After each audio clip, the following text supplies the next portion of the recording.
reflexes like a mongoose on amphetamines. Waving his Wilson wand. Super scintillating and sensational from Sosa. It's tennis near the gods. No mortal may approach. Welcome back. It's Tennis Near the Gods. I'm Alex, joined by FaceTime with my brother Nicholas. And today, we're going to be recapping the Masters 1000 in Montreal. And we're going to be previewing the Masters 1000 to come in Cincinnati. Nicholas, how's it going? How you doing? I'm doing very well. First time back out on the courts in a couple of weeks. So it's been a joy. How about yourself? It's been a joy. You fencing every single ball you're hitting? Probably, of course. No, not shanking too much. Listen, you're asking how I'm doing. I'm under the weather. I'm downtrodden. I've been beaten upon, but I'm plugging away. I'm on a business trip right now, ready to crush it. And you know what? Despite all the circumstances, I'm going to find a way. It just speaks to my character and just the person who I am. I'm going to find a way. You know? Let's get right into Montreal. Rafael Nadal just took the title against Daniil Medvedev in the final, 6-3, 6-0, an absolute beatdown. Daniil Medvedev reached his first Masters 1000 final, which was huge for him. I think he's going to move up to 6 in the race to London. And then you saw Karen Khachanov against him in an all-Russian final. What did I say, though? What did I say about the Karen Khachanov and Zverev? I said, sooner or later, they'll have a good result. Yeah. Big result for Khachanov. Well, also Aliassime and Zverev, those are big wins. Big wins for him. Huge. Completely agree. And he looks very good. And same with Zverev. But Zverev has always been having these types of results. Beat Nori, and then the Basilashvili match, you should have seen his reaction. It's as if he won his first Grand Slam. I mean, the guy is struggling. He almost fenced the second serve. It was the funniest thing. Like, his serve was all over the place, his second serve. Guy was just trying to find a way. And when he played a class player like Khachanov, who's fired up, obviously, not saying any of these guys weren't, but has the firepower just to hit through him and get easy games, man, Zverev was in some trouble, and that's his luck ran out, man. You hope the guy, because he just seems, he has negative confidence at this point. If there was any confidence that existed, it doesn't exist anymore. Yeah. And that's tough to see, so I hope he gets back. And then you said the other semifinalist was Gael Monfils, who came through in a thriller against Roberto Bautista Agut. 7-6 in the third set. You're big on that thriller, aren't you? I am big on it. These Monfils, thriller here, thriller that. It was. I mean, come on, spice up your vocabulary a little bit. Yeah, but Monfils first round, man, dropped the set to Polanski, but that's kind of his thing, and he got locked in.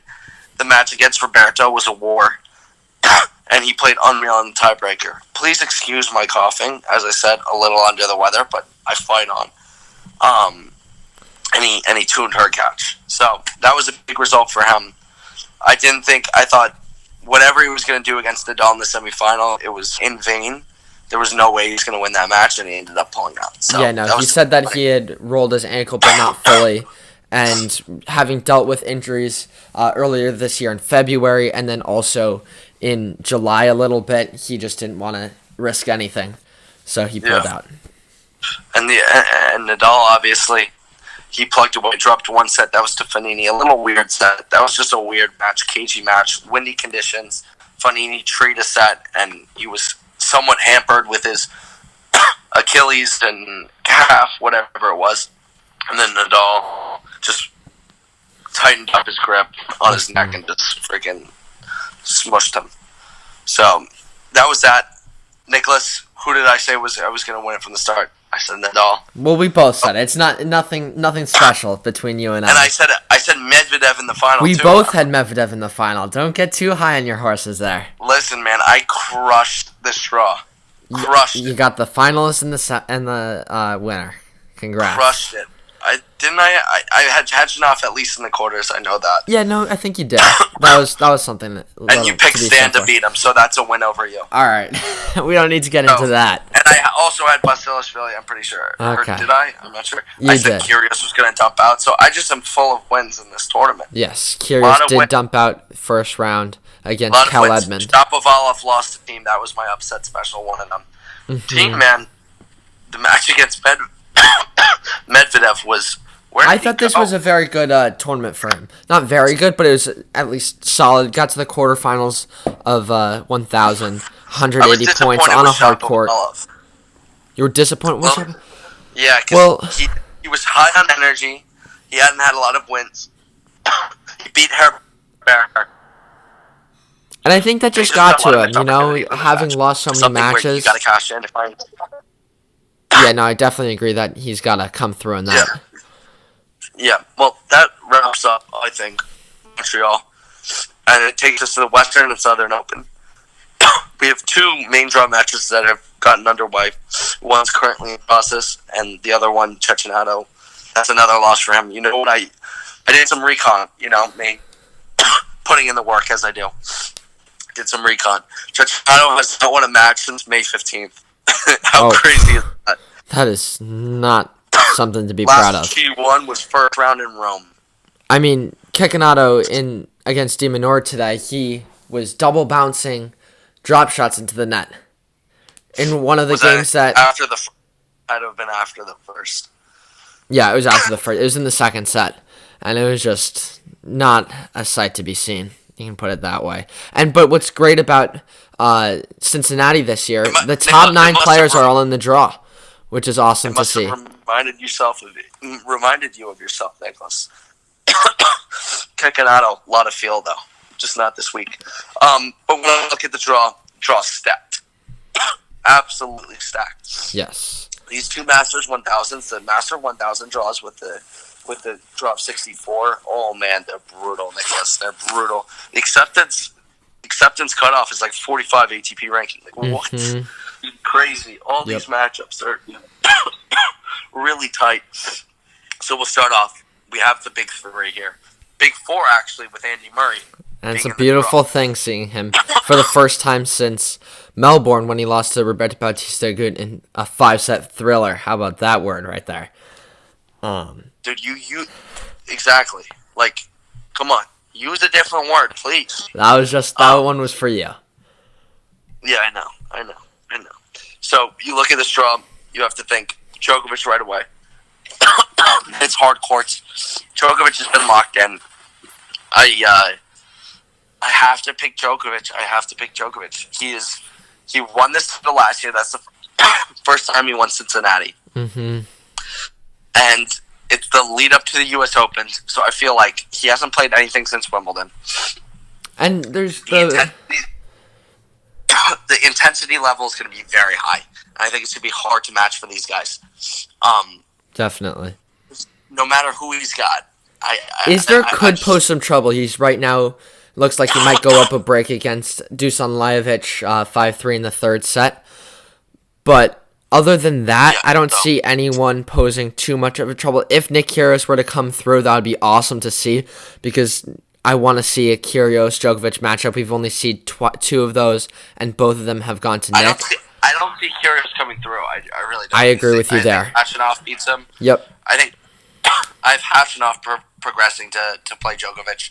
I think Fabio bows out to Shapovalov. That's another upset there. I like Federer in this tournament. I was really impressed with him. I just don't think he beats Wimbledon. Djokovic. I don't think he beats Djokovic. What has he got? His seed is Basilashvili is the 15. And since his boss he's been struggling recently for what he produced earlier in the year. But I don't see him or Medvedev. Man, Medvedev, talk about an effort. 10 matches in the past 2 weeks. Yeah, and he's been doing that since day 1 of the year. You know, he's been going back-to-back 250s and 500s, just grinding them out. He's reached 5 finals this year. I'm pretty sure it's got to be the most on tour. He's only won one of them. What What do you think about for this tournament? How he does? How will he do?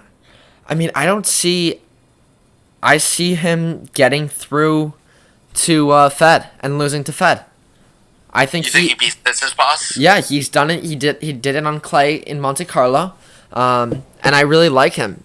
Right, he's just controlling the court so well. He's so tough to play against. He can attack. He can defend. He's got that variation. You don't think the fatigue gets to him? He's been doing it all year, and yeah, I don't think so. Dude, he's done back to back tournaments, playing 15 matches 2 weeks. before. No, he hasn't. Yeah, he has. 10 He's matches played in 2 Sofia. weeks. He's played Rotterdam. He's played maybe not 15, but he's played 10 matches before in 2 Exactly. weeks. Yeah, but now in order to get to that spot, he's got to win 3 matches in a row, which puts him at 13 to play at 14th. I don't see it happening. Yeah, I think That's that's completely too much to doable. ask. I mean, he looked great. I think that's. He looked really good throughout the weekend. He's so mentally focused, and What I about just really him like getting him. absolutely chopped up by Nadal? I think that's kind of better, to be honest, for this tournament. A little fatigue. No, man, he's a little tired. I'm sure I he's think- I tired. think He'll get to Tsitsipas- recover. He won't play I think tomorrow. He'll Tsitsipas- get to play on Tsitsipas Tuesday. Gets to Fed. Tsitsipas gets to Fed. Watch out for Interesting Struff, though. thing, Grigor, Stan Wawrinka play back-to-back weeks. Again, another first-round matchup. Yeah. Crazy. Man, Dimitrov They has just fallen love off. playing each other. Dimitrov has fallen off. And that's the face. only way that they can play against each other right now. He's like First 70 rounds. in the world. Yeah. Crazy. And we thought he'd be on a high this year. Yeah, I know. That was a good prediction, Alex. Moving down, I think Zverev's troubles are so deep. I don't see him getting out of it right now, at least. Oh, He's yeah. gotta find these- This draw is really tough for It's brutal for him. He'd probably play Felix in the second round, his first match, and then either Bautista Agut, a Monfils, Urkash, even a Tiafoe is really tough. Any one of those guys, really. I pick Roberto to progress through. I really do. I think Roberto takes out Hurkacz too solid. It's down too many balls. Hurkacz still needs to discipline a little bit more. And I don't see a Monfils beating Tiafoe. I think Monfils is gassed. I like that. I So see that also. I see a Roberto losing to a. I don't know, man. Because Zverev has never. Roberto's always had trouble against Zverev. I think Roberto makes it to the quarters again. Mm-hmm. I think he back-to-back weeks quarters, and there I have him losing to Team. Yeah, I think I see Team going through. Team just hits too But I'm not heavy sure for the him. conditions are suited well for Team. No, it doesn't even matter. Team hits too heavy for him, and I don't see. You look at Murray or Gasquet. I'm not worried about that. I can actually see Chill. I'm gonna go here and say Chilich comes to the quarters. To me, No, Team beat Chilich. What was the score? Like 4-3. yeah, something like that. Yeah, I'm not sure. Something like that. Yeah, Straight. I'm pretty convinced on Team. I'm sold on Team there. Another thing, moving down, you have your 16 Nishikori paired up with Borna Coric. So, And we haven't seen too much of him this year, Borna Coric. Nishi lost to Gasquet in his first match in Montreal, so he's not coming in the best form. But I still think... I'm coming upset special. Jordan Thompson coming through. No. Yes. Not against Nishikori. Mm-hmm. I could actually see him breaching the quarters here. How crazy is that?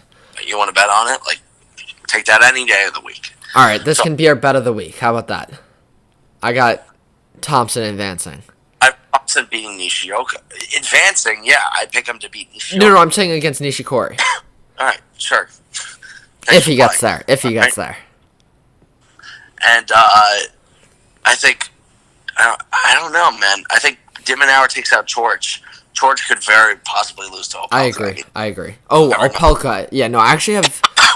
So, yeah. I take Nishikori in the quarters, and I go back with Nadal, too. I take Nadal to make the quarters, and then the semis, and then the finals, and ultimate losing to Djokovic. Just... See, I got a Fedel matchup in the final with Fed taking the title. You have Fed beating Djokovic? Mm-hmm. Look what he did again in Wimbledon. No way. He should have won that match. Nicholas, on grass. Yeah. This is a hard court surface. Yeah, It's and but the different. thing is that Djokovic Man, has never. your tennis knowledge is so poor. Federer's always had so much more success than Djokovic at Cincinnati, and you know that. It was his What first happened time. last year? Last year he played one of the most abysmal matches in a final that I've seen him play. He was missing every return. Nicholas, you're so confused, man. I'm sorry. I'm sorry you have to be on a podcast with me, and you put this out to the public, and I just... You're not even picking me apart. Yes, I am.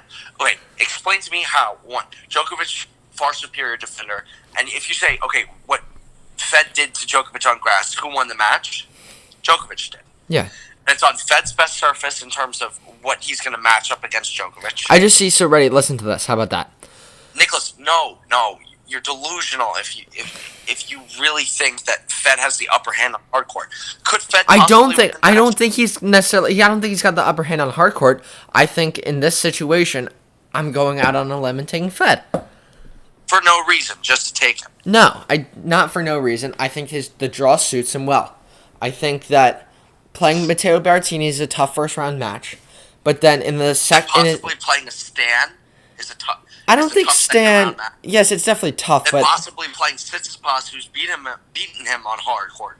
Yeah, is a very tough match. No, yes, that's very true. But I think and the possibility of Medvedev. So you like how his draw suits him, right? Yes, I actually do, because it's a slow progression to build him up to a Djokovic. No, you're confused, man. I'm sorry for you. I'll bet on that too. All right, I don't want to bet too much because I might lose as much money as you did this week in golf. So. All right, buddy. Well, that's what I got. I got all Djokovic taking that.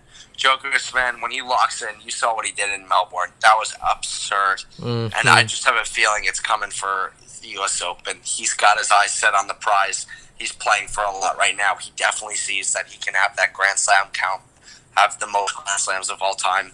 He's definitely the guy right now of those three where you're like, he's the one who definitely can do it. Oh, yes, exactly. Completely. I have the most Slams just because of his domination on the hard courts. But don't forget that Novak Djokovic is focusing on the Grand Slams, and that's his priority, not necessarily these lead-up tournaments. Well, listen, this lead-up tournament is very important because it's getting him in form. He has the break in between. It's when you have that respite and where it's like the intensity will be very high here for sure. I really think so. I mean, last year, obviously, there was a heightened incentive because that was the only Masters series that he hadn't won. But still, the guy on hard court is just a freaking wall. What are you going to do? You can't pass him, and his backhand is money. He's just got all the tools in the toolkit. And his backhand is just unbelievable. He made Nadal red line in that match in the final of Australia. And he could just take it to a whole other level. Yep. A whole other level in terms of attacking off of both sides, his variation. And he can just rock at the backhand into whatever corner he chooses. So, I think the whole draw will be helpless if Djokovic is locked in, and I think he will be. So, that's what I got. So, Nicholas, it's been fun. Thank you guys for listening to Tennis Near the Gods. Hope you guys made it all the way through. Try to keep it short for you guys. We'll catch you guys next week, recapping this all and getting to Winston-Salem, the 250. Good night. Thanks for